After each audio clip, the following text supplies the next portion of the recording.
Magandang hapon! Kumusta po? Narito po ulit ang update natin para sa lagay ng ating panahon.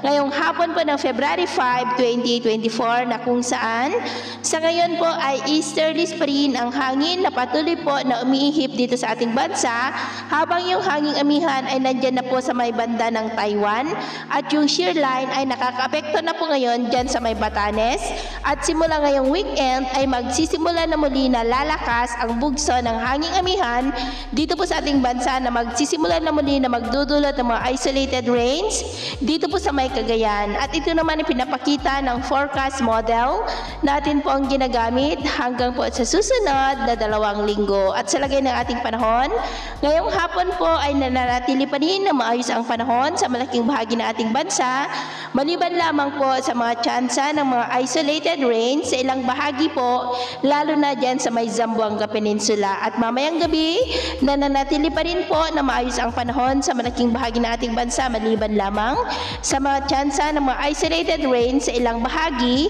lalo na po dyan sa may kanlurang bahagi ng Mindanao at Eastern Samar. At sa atin naman po mga baybayin, medyo maalon po sa silangang baybayin ng Visayas at Mindanao na ang mga alon ay posibleng aabot din hanggang po sa 1.5 to 2.5 meters height. Kaya hanggat maaari ay iwasan muna natin ang papalaot dyan po sa mga may kulay pula para mas makaiwas sa mga sakunang pangkaragatan. So yun po ang latest update natin sa araw na ito. Pamuli si James na nagsasabing sa kahit na pagsubok po na darating sa ating buhay, huwag na huwag po tayong mawawalan ng pag-asa. Thank you and God bless!